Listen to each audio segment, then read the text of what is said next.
이 시간에 하나님 말씀 보도록 하겠습니다. 오늘 우리에게 주실 하나님의 말씀은 마가복음 9장 30절에서 37절까지의 말씀입니다.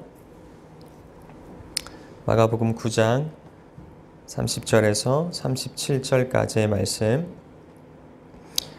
제가 한 절, 여러분이 한 절, 하나님의 말씀 교독해 올리도록 하겠습니다. 제가 먼저 읽겠습니다.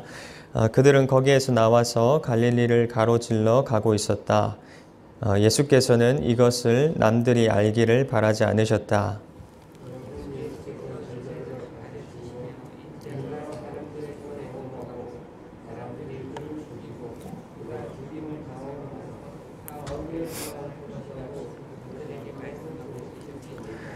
그러나 제자들은 그 말씀을 깨닫지 못하였고 예수께 묻기조차 두려워하였다.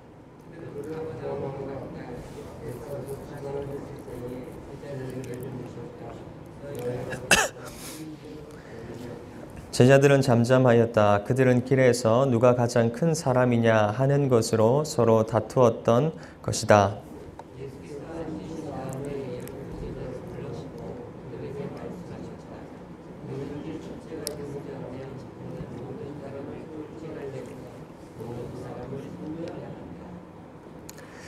그리고 어린이 하나를 데려다가 그들 가운데 세우신 다음에 그를 껴안아 주시고 그들에게 말씀하셨다. 다 같이 읽겠습니다. 이런 어린이들 가운데 하나를 영접하면 그는 나를 영접하는 것이요 누구든지 나를 영접하는 사람은 나를 영접하는 것보다 나를 보내신 분을 영접하는 것이다. 아멘. 네. 오늘 마가복음 9장 30절에서 37절까지의 말씀을 가지고 어린아이와 같이라는 제목으로 같이 말씀을 좀 상고해 보고자 합니다. 여러분 오늘 본문은 이 십자가의 길이라는 것에 대하여서 소개하고 있는 말씀인 것 같습니다.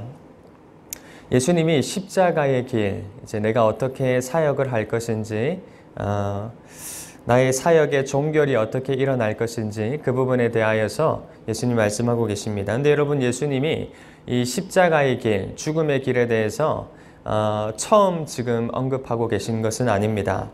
예수님은 8장 31절에 보시면 십자가의 길을 이미 언급하신 바가 있습니다. 내가 이 땅 가운데 왜 왔는지, 내가 무엇을 하겠는지 8장 31절 말씀에 이미 한번 언급하신 적이 있어요. 근데 오늘 31절 말씀에도 오늘 본문 한번 보시면 31절 말씀에도 이렇게 얘기를 하고 있습니다. 그것은 예수께서 제자들을 가르치시며 인자가 사람들의 손에 넘어가고 사람들이 그를 죽이고 그가 죽임을 당하고 나서 사흘 후에 살아날 것이라고 그들에게 말씀하고 계셨기 때문이다. 십자가의 사역에 대해서 예수님이 제자들에게 거듭하여서 지금 말씀하고 있는 대목입니다. 여러분 이것이 예수님의 사역의 본질이라고 얘기할 수 있습니다. 여러분 예수님이 왜 오셨습니까? 예수님이 이 땅 가운데 오신 이유가 뭐죠? 예수님이 제자들에게 그냥 좋은 선생이 되기 위하여서 오셨습니까? 그렇지 않습니다. 예수님이 이 땅 가운데 오신 이유가 바로 이것 때문입니다. 여러분 기독교의 본질이라고 할 수 있는 내용, 십자가의 본질이라고 할 수 있는 내용이 바로 31절 말씀에 이것입니다. 사흘 후에 살아나리라. 내가 죽음을 당하지만 사흘 후에 살아나리라. 그것 때문에 이 땅 가운데 오셨다 하는 얘기를 지금 하고 있는 것이죠. 그러니까 여러분 예수님은 사실 이 땅에 살기 위하여 오신 분이 아니고요. 죽기 위하여 이 땅 가운데 오신 분입니다. 한 알의 밀알이 되었을 때 정말로 그 밀알 때문에 많은 생명들이 살아나는 것을 보기 위하여서 예수님이 이 땅 가운데 오셨다 하는 것이죠. 여러분 이것이 하나님 나라의 사역이라고 말을 할 수가 있습니다. 근데 여러분 한번 생각해 보시면 제자들이 지금 예수님의 이 사역을 이해하고 있을까요? 제자들이 예수님의 이 죽으러 가는 이 십자가의 길 사역을 공감하고 이해하고 있을까요? 그렇지 않다는 것을 살펴볼 수가 있습니다. 제자들은 예수님의 십자가의 사역에 공감하지 않습니다. 반응하지 않습니다. 동의하지도 않습니다. 예수님이 이 땅 가운데 무엇하러 오셨는지, 예수님의 관심사가 지금 무엇인지, 예수님의 사역이 어떻게 펼쳐질 것인지 제자들은 모르고 있습니다. 기독교가 어떤 종교인지에 대하여서 도무지 마음이 없는 거예요. 그러면서도 그냥 예수님을 따르고 있는 중인 것입니다. 여러분, 우리 가운데서도요, 예수님이 왜 오셨는지, 예수님의 목적이 무엇인지를 전혀 알지 못하면서 예수님을 따라가는 신자들이 있을 수 있다는 것을 생각해 보셔야 됩니다. 어떤 종교인지 기독교가 무엇을 목적으로 둔 공동체인지 모르는 신자들이 우리 가운데 참 많이 있을 수 있다는 것입니다. 그저 낭만적으로, 그저 감성적으로, 그저 명예적으로 기독교라는 타이틀만 갖고 있는 그런 신자들이 많을 수 있다는 것. 여러분, 거짓 신자들이 많이 있을 수 있다는 것을 한 번쯤 생각해 보셨으면 좋을 것 같습니다. 여러분, 기독교는 예수님을 따라 하늘의 미랄이 되겠다고 죽음의 길로 들어선 자들의 종교입니다. 말씀대로 살다가 죽겠다, 죽음의 길로 들어선 자가 바로 이 기독교 신자들이라고 할 수 있습니다. 십자가의 길, 그 죽음의 길 위에는 메시아만 있는 것이 아닙니다. 메시아 혼자만 계신 것이 아닙니다. 십자가의 길, 죽음의 길 위에는 그를 따르는 제자들의 무리들도 있고, 그리고 우리들도 있어야 합니다. 그럴 때 영생과 하나님의 나라의 권능이라는 것이 우리에게 효력이 있습니다. 여러분, 전혀 믿음과는 동떨어진 삶을 살아가고 있으면서 영생을 기대하십니까? 하나님의 나라의 그 권능을 기대하면서 살아가고 계십니까? 어불성설이라는 것을 아시죠? 모순입니다. 정말 처절하게 십자가의 길을 쫓아가고 제자들처럼 예수님을 쫓아갈 때 믿음의 싸움을 싸우면서 두려움으로 구원을 이루어내면서 처절하게 말씀을 지켜내보려고 그렇게 노력하면서 의지를 담아서 살아가고 있는 자들에게 주님께서 주시는 영생은 효력이 있고 효과가 있을 것입니다. 그것이 아니라면 영생은 의미가 없는 것이겠죠. 여러분, 본문의 제자들의 모습에서 우리는 인간의 한계를 살펴볼 수가 있습니다. 주님께서 계속 지금 알려주고 계심에도 불구하고 제자들이 모릅니다. 이미 8장 31절 말씀에 한 번 더 앞전에 얘기를 해주셨음에도 불구하고 제자들은 모르는 거예요.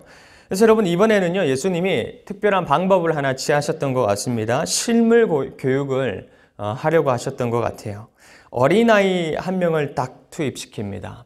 그리고는 어린아이를 비유를 들어서 제자들에게 다시 한번 십자가의 삶, 죽음의 길을 소개하는 것 같습니다. 여러분, 33절 한번 보시면 어떤 지금 스토리가 전개가 되고 있죠? 제자들이 길 위에서 싸우기 시작합니다. 34절 말씀입니다. 제자들은 잠잠하였다. 그들은 길에서 누가 가장 큰 사람이냐 하는 것으로 다투었던 모습이 지금 보여지고 있습니다. 여러분, 그럴만도 합니다. 그들이 생각했던 예수님이라는 사람은 세상의 영광과 좋은 지위를 줄 수 있는 분으로 제자들이 믿고 따랐기 때문입니다. 아니, 이제 예수님이 왕으로 오셨으니 그분이 이제 곧 임금이 될 거야. 그러면 우리 가운데 분명히 어떤 지위가 주어지게 될 텐데 어떤 자가 큰 자가 될 거냐? 어떤 자가 가장 큰 주님으로부터 오른팔이 되고 왼팔이 되고 영광을 거머쥐어서 큰 복을 누릴 거냐 하는 것이 제자들의 어떤 이 사고였던 것 같습니다. 근데 여러분, 이 모습을 보면요, 제자들의 이 앞다투어서 큰 자리를 차지해 보려고 서로 싸우는 모습들을 보면서 저는 이것이 참 우리의 모습과도 비슷하다 하는 생각을 묵상하면서 한번 해보았습니다. 우리도 그렇지 않습니까? 사람들을 참 줄 세우기를 좋아합니다. 그게 우리의 특징입니다. 인간들의 특징이 뭐죠? 사람을 등급으로 나누기를 좋아합니다. 그리고는 서열을 매겨서 어떤 자가 큰 자인지, 어떤 자가 천한 자인지, 어떤 자가 천민이고 어떤 자가 평민이고 어떤 자가 백정이고 어떤 자가 높은 자인지 끊임없이 이 땅 가운데 나누지 않았던 적이 있습니까? 지금도 많이 나뉘어져 있죠. 여러분, 우리는 사람을 생각할 때 저 사람은 저 정도 등급의 사람이야 라고 생각하면서 사람을 대할 때가 굉장히 많습니다. 그러니까 지극히 인간적인 발상이 우리 가운데도요, 참 많다라는 것을 본문의 제자들의 모습을 바라보면서 할 수가 있습니다. 이것이 인간의 한계요, 인간의 연약함이라고 볼 수 있는 것이죠. 2000년 전의 제자들도, 예수님의 제자들이라고 하는 그 사람들도 지금 이 같은 행동을 하고 있다는 것입니다. 여러분, 그때 예수님은 그 제자들 가운데서요, 어린아이 한 명을 세우십니다.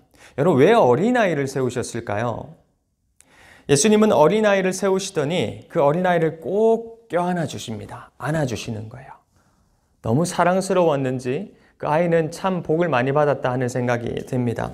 예수님이 꽉 껴안아 주셨어요. 그리고 제자들에게 말씀하셨습니다. 그것이 바로 37절의 말씀입니다. 우리 같이 한번 읽어볼까요? 읽겠습니다. 시작. 내 이름으로 이런 어린이들 가운데 하나를 영접하면 그는 나를 영접하는 것이요, 누구든지 나를 영접하는 사람은 나를 영접하는 것보다 나를 보내신 분을 나를 보내신 하나님을 영접하는 것이다 라고 말을 하고 있습니다. 여러분, 이게 무슨 말일까요? 어린아이 한 명을 영접하는 게 왜 예수님을 영접하는 거고, 예수님을 영접하는 것보다 더 뛰어넘어서 예수님을 보내신 하나님까지 영접하는 행위이다 라고 얘기를 하고 있는 것일까요? 여러분, 당시 어린아이와 여자들은요, 이 사회적으로 지위가 낮은 쪽에 속했던 사람들이었습니다. 부계 중심의 사회였기 때문에 온통 무게 중심과 어떤 이 삶의 중심이 남자 중심으로 이루어져 있었습니다. 여러분 아시죠? 온통 성경도 남자 중심으로 얘기가 기록되고 있다는 거 아실 겁니다. 어쩌면 어린아이와 부녀들, 어머니들 혹은 여자들은 천박한 존재들로 그 당시에 사회적 인식이 있었던 것일지도 모르겠습니다. 근데 여러분, 예수님은 그런 어린아이에게 예수님처럼 대하라고 지금 제자들에게 명하고 계신 거예요. 여러분, 무슨 말일까요? 예수님은 지금 사회적으로 낮은 지위를 가진 어린아이에 대한 제자들의 태도가 곧 예수님을 바라보는 태도고 하나님에 대한 태도가 된다라는 것을 지적하고 있습니다. 예수님은 지금 잘 한번 들어보십시오. 작은 자에게 높은 가치를 부여하는 게 하나님 나라의 가치 기준이라는 것을 말하고 있는 것입니다. 다시 한번 말씀드려 보겠습니다. 작은 자에게 높은 가치를 다 쏟아내는 게 그것이 하나님 나라의 가치 기준이 된다라는 것을 예수님이 직접적으로 제자들에게 말씀하고 계시는 거예요. 그것이 하나님 나라의 방식이 된다라는 것입니다. 낮은 자가 높은 자를 섬기는 게 아니에요. 높다고 생각하는 자들이 다 낮아져서 낮은 자들을 섬기는 방식이 하나님 나라의 방식이라는 것입니다. 그러므로 하나님 나라의 가치를 두고 있는 자들은 사람을 절대로 차별하지 않습니다. 무시하고 경시하지 않습니다. 정말 내 이웃을 내 몸과 같이 성경의 말씀 따라 섬기게 될 것입니다. 내 이웃을 하나님과 같이 대등한 존재로, 이웃을 보면서 하나님의 존재로 생각하고 인식하고 대하고 다루게 될 것입니다. 왜 그럴까요? 하나님 안에서 완전히 새로운 가치가 지닌 존재로 거듭났기 때문입니다. 여러분, 거듭났다라는 표현을 우리는 굉장히 많이 쏟아내면서 살고 은혜 받은 것처럼 쏟아내면서 살고 있는데, 여러분, 거듭났다라는 것은 하나님 나라의 새로운 가치로 시대를 뛰어넘고 세대를 뛰어넘는 말씀의 사람으로 거듭났다라는 뜻입니다. 바뀌었다라는 뜻입니다.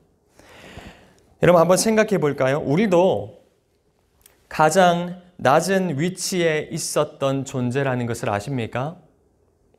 여러분, 우리가 사실 어린아이와 같은 낮은 신분이었습니다.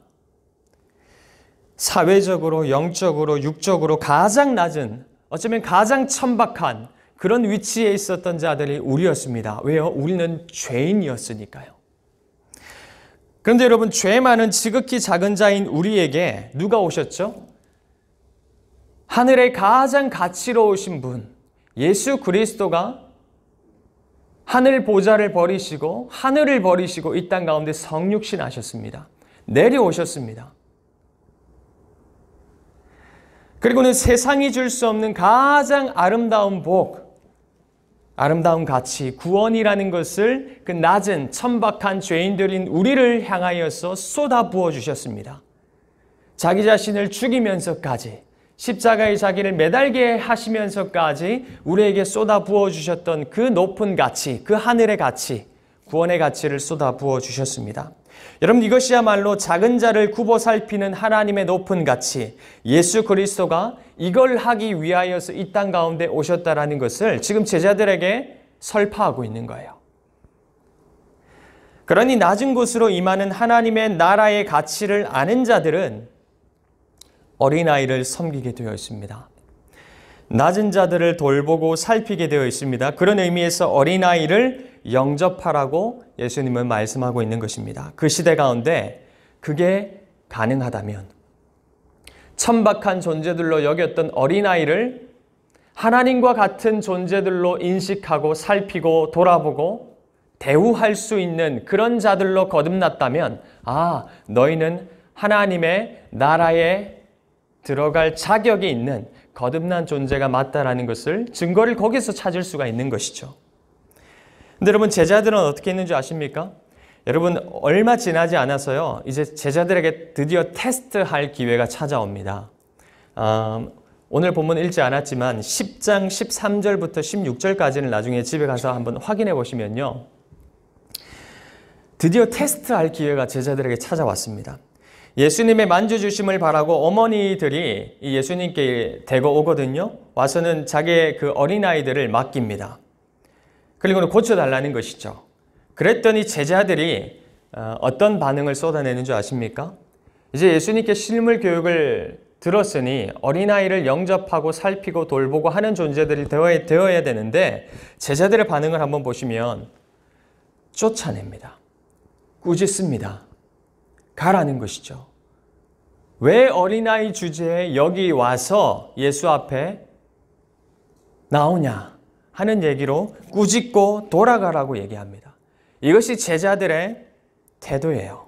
여러분, 이것이 인간의 한계이기도 합니다. 끊임없이 예수 그리스도가 실물 교육으로 하나님의 말씀으로 계속해서 가르침을 주고 있음에도 불구하고 여전히 눈꺼풀이 닫혀 있어서 들을 수가 없고 반응할 수가 없는 존재들로 인간의 한계를 고스란히 담아내고 있는 제자들의 모습이 보여지게 되는 것이죠. 여러분, 이쯤 되면 제자들이 얼마나 무지한지 아시겠죠? 근데 여러분, 성경의 제자들의 이러한 무지함은요, 우리의 무지함을 고스란히 담아내고 있다는 것을 기억하십시오. 우리가 다 이렇게 살기 때문입니다. 예수님을 영접하는 게 무슨 의미인지도 모른 채 교회만 열심히 다니면은 구원이 자동스럽게 주어지는 것으로 착각한 채로 살아가고 있는 신자들이 얼마나 많이 있습니까? 우리의 모든 관심은 낮은 곳에 있지 않습니다. 높은 곳에 있죠. 돈을 벌고 돈을 많이 벌어서 집 짓고 땅 사고 차 바꾸고 집 평수 늘리는 것에만 관심이 있지, 주신 하나님의 복과 돈으로 복음을 위해서 그 도구로 사용할 것을 생각지 못하는 존재들이 우리이지 않습니까? 제가 들어보니까 해밀턴의 집을 몇 채나 계속해서 투기를 하고 있는 집사님들이 꽤 계신 것 같더라고요. 제가 오클랜드 사역하면서 끊임없이 오클랜드 집을 사재기하면서 부동산 투기를 하고 계신 분들이 있으신 것 같더라고요. 여러분, 어떻게 생각하십니까? 하나님이 우리에게 물질을 주신 것이 과연 그것 하라고 주신 것일까요? 저는 그렇게 생각하지 않습니다. 하나님이 우리에게 물질을 주신다는 것은 내 욕심을 제어하고 말씀에 따라서 그 물질을 복음의 도구로 사용하라고 우리에게 기회를 주신 거예요. 우리가 잘나서 내 능력으로 돈을 번 것이 아니라고 한다면 철저히 하나님이 복음의 도구로 우리에게 물질을 주신 것을 우리는 신앙 고백으로 고백해야 되는 것입니다. 그것을 아름답게 사용함으로 우리의 믿음을 증거해야 되는 것이죠. 근데 여러분, 사람들은 그렇게 살지 않습니다. 부동산 투기하여서 계속해서 집 평수를 늘려갈 뿐입니다. 마지막으로 제가 하나만 더 다루고자 합니다. 왜 하필 어린아이였을까? 저는 어젯밤에 설교를 준비하면서 이 대목에 멈춰서게 되었습니다. 하나님, 왜 하필 어린아이입니까? 여러분, 어린아이라는 그 메타포, 그 비유는요, 은유는 사복음서에 계속해서 등장하고 있는 메타포라는 거 아십니까? 예수님이 어린아이를 굉장히 좋아하십니다.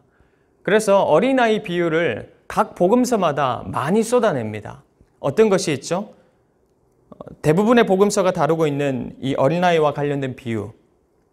너희들 잘 들어라. 어린아이와 같이 되지 아니하면 천국에 결탄코 들어가지 못하리라. 아시죠? 이런 표현들이 곳곳에 있습니다. 왜 하나님은 자꾸 어린아이 비유를 쓰실까? 그게 이제 어젯밤에 제가 묵상했던 내용입니다. 여러분, 어떻게 생각하십니까? 어린아이가 순진하기 때문에 순진한 자가 천국에 들어갈 수 있다. 이 대목에서 예수님이 이렇게 말씀하신 것일까요? 아니면 어린아이처럼 착해야지만이 천국에 들어갈 수 있다?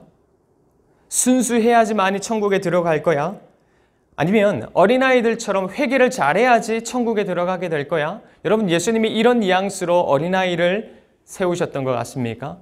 저는 그렇지 않다고 생각합니다. 여러분, 어린아이는 순진하지 않습니다. 어린아이는 착하지도 않고 회개를 잘하지도 않습니다. 그 근거가 바로 저희 아이들입니다. 사랑이와 온유, 말 듣지 않습니다. 순진하지 않아요. 밥 먹어 그러면 싫어, 안 먹어. 대반에 이럽니다. 사랑 이것 좀 할까? 그러면 나 안 하고 싶어. 아빠 혼자 해. 굉장히, 이런 말 하면 좀 그렇지만 영악하고 굉장히 이 악을 많이 내뱉습니다. 여러분, 어린아이들은 순진하지 않고요, 착하지도 않습니다. 회개하지도 않습니다. 근데 여러분, 어린아이들에게는요, 아주 중요한 특징 하나가 있습니다. 예수님이 이걸 염두에 두고 어린아이 비유를 쓰셨다라고 저는 확신합니다. 어떤 것이냐면 이런 것입니다. 어린아이의 중요한 특징, 부모를 의지하는 것입니다. 어린아이들은 무슨 일만 생기면 엄마, 아빠 부릅니다. 그죠? 그러면 어떻게 되죠? 엄마, 아빠가 들어줍니다. 엄마, 아빠가 해결해 줍니다. 여러분, 온유와 사랑이도 하루에 저를 몇 번 부르는지 아십니까? 몇백 번은 부를 거예요. 엄마, 아빠, 이거 치워줘. 물 좀 줘. 왜 부르는 것이죠? 제가 그걸 해결해 주기 때문에 그렇습니다. 여러분, 바로 이것입니다. 예수님은 제자들에게 끊임없이 어린아이들을 세워서 알려주고 싶은 것이 있는 거예요. 나에게 기대라는 것입니다. 너희끼리 싸우지 말고, 누가 큰지 싸우지 말고, 어린아이들처럼 부모를 의지하는 것처럼 나에게 나오라는 거예요. 나에게 나와서 나를 의지하라는 것입니다. 어린아이가 부모를 떠나서 살 수 없듯이 너희도 어린아이가 되어서 아비 된 나에게 나오라는 거예요. 나와 관계하자는 것이죠. 나와 서로 사랑하자는 것이죠. 나와 같이 대화하고 소통하자는 것이죠. 어린아이처럼 매달리는 너희들의 모습이 있어야 하겠다 말씀하고 계시는 것입니다. 여러분, 오늘 하루에 이제 말씀을 마치겠습니다. 어린아이를 한번 묵상해 보셨으면 좋겠습니다. 나는 어린아이처럼 낮은 자들을 그리스도의 가치로 살피고 있는지를 잘 한번 살펴보셨으면 좋겠어요. 나는 나에게 주어진 돈과 물질과 모든 것들을 도구 삼아서 복음을 전하는 수단으로, 사람을 살리는 수단으로 사용하고 있을지를 한번 생각해 보셨으면 좋겠습니다. 나는 어린아이처럼 정말 예수님을 의지하면서 살고 있는지를 주도 면밀하게 우리의 내면을 잘 들여다 보셨으면 좋겠습니다. 이 시간에 같이 찬양하고 기도하는 시간을 가지겠습니다.